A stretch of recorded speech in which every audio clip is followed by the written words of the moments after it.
sitting in this auditorium. Students, parents, teachers, family members, friends and administrators. All of you graduating today, you are a window into our future. You are filled with such great promise, and you fill us with such great hope.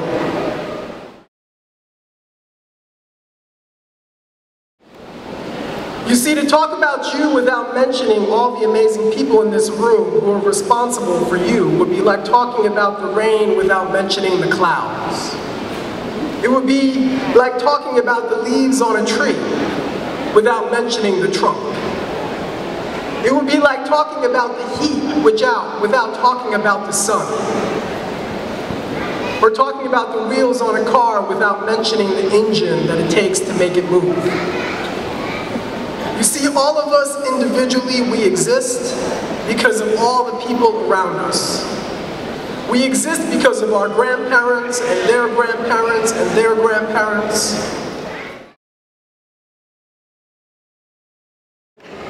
And I know sometimes there are times when you think you're not going to make it. Sometimes school feels just so irrelevant to life, doesn't it? Am I wrong? What are you going to do with all those facts, other than maybe forget them? What are you going to do with all those math equations, other than use your phone to multiply and add?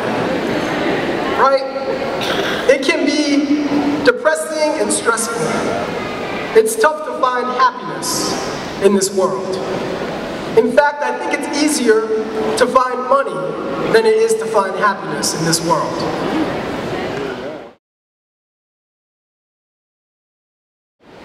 It wasn't until I discovered my passion in life, that I wanted to help and serve others through education, that I discovered my happiness. And I say all of this because it's okay if you don't know what you want to do next. You're graduating today, but it's possible that you don't even know what you want to do tonight.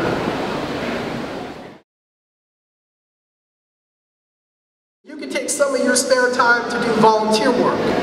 You can internship somewhere. And after some time, if you decide you're still not happy, don't be afraid to shake things up. It's never too late to change the path that you're on. See, I've been living and working in Washington, D.C. for more than half my life. And I know that the odds have been stacked against you. It's what makes today a bright day, a powerful day. Because all of you in this room, you've beaten unbelievable odds, and you are still thriving. Even though you're running on a playing field that isn't level or flat. Today's a glorious day because we get to remember that our worth individually is part of something enormous collectively. Our future will only be made possible when we realize that we need each other to survive.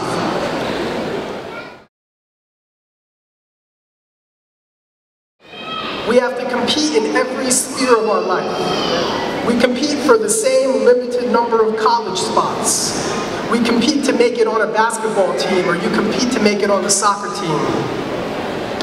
Some of you are competing for a limited number of AP classes and honor classes. Many of you, after leaving this room today, you may find yourself competing for a job or competing with another family to try to get your kid in the best public charter school.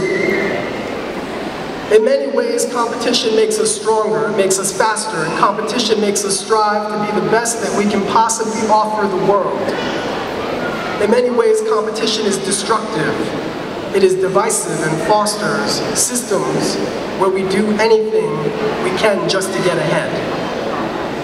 And although many say competition is what drives species survival, you've probably heard it before, survival of the fittest. I think it's a large misunderstanding about survival. Because implicit within survival, as humans, it is clear that cooperation is essential if we will see tomorrow. You see, cooperation is also essential for survival, and survival is dependent on caring. Survival depends on kindness and wanting the best for your fellow man and your fellow woman, on finding love and forgiveness toward those who irritate, hurt, and cause us pain. And so, although individually there are a certain number of you graduating today, there is a larger collective of us in this room, whom without all of your efforts, we would not be here today. So congratulations to all of you, because all of you are graduating.